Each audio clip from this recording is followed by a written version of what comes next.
John chapter 16, Amplified Bible.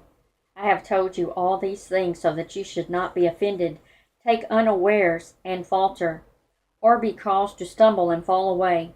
I told you to keep you from being scandalized and repelled. They will put you out, expel you from the synagogues, but an hour is coming when whoever kills you will think and claim that he has offered service to God.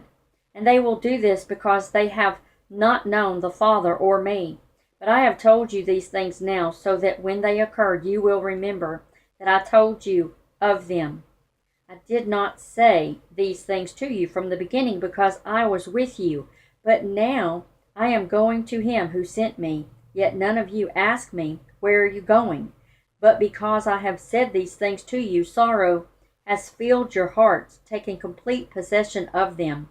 However, I am telling you nothing but the truth when I say it is profitable, good, expedient, advantageous for you that I go away, because if I do not go away, the Comforter, Counselor, Helper, Advocate, Intercessor, Strengthener, Standby will not come to you into close fellowship with you.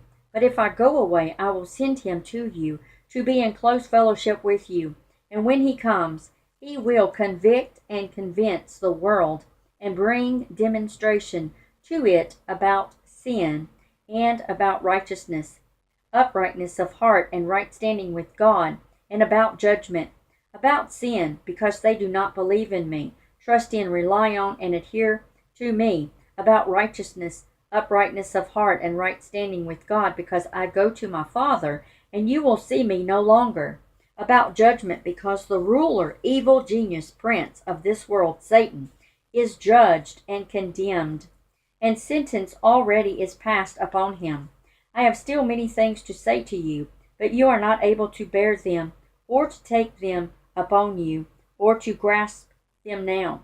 But when he, the Spirit of truth, the truth-giving Spirit comes, he will guide you in all the truth, the whole full truth. For he will not speak his own message on his own authority, but he will tell whatever he hears from the Father. He will give the message that has been given to him, and he will announce and declare to you the things that are to come, that will happen in the future. He will honor and glorify me, because he will take of, receive, draw upon what is mine, and will reveal, declare, disclose, transmit it to you. Everything that the Father has is mine. That is what I meant when I said that he, the Spirit, will take the things that are mine and will reveal, declare, disclose, transmit it to you.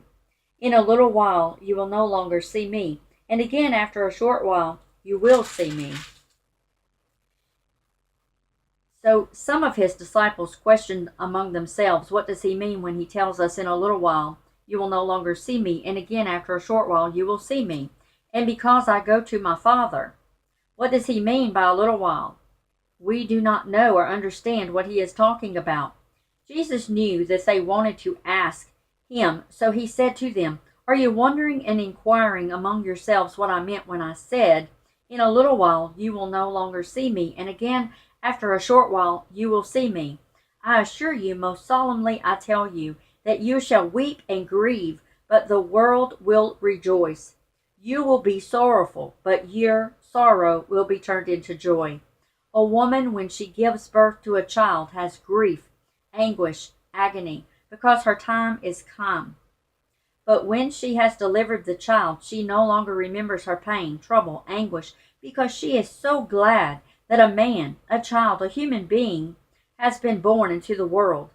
So for the present, you are also in sorrow, in distress, and depressed.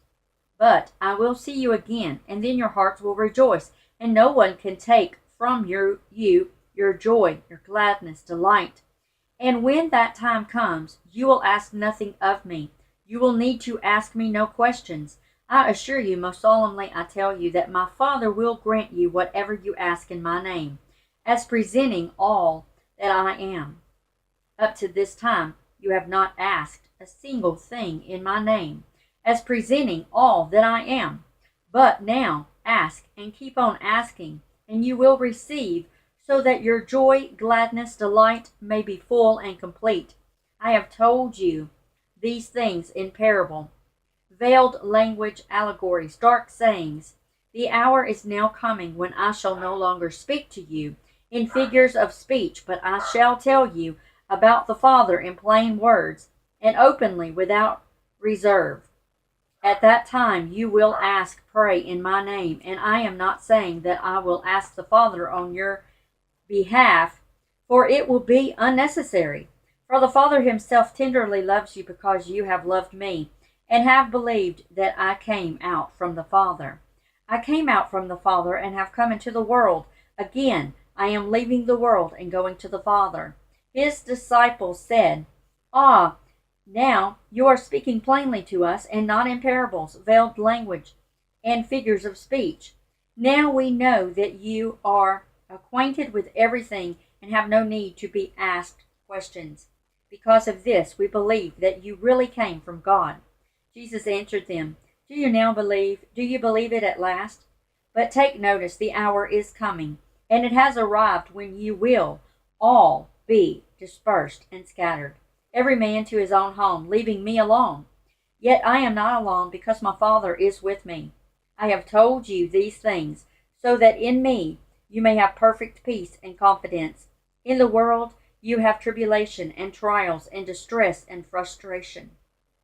But be of good cheer. Take courage, be confident, certain, undaunted, for I have overcome the world, and I have deprived it of power to harm you, and have conquered it for you.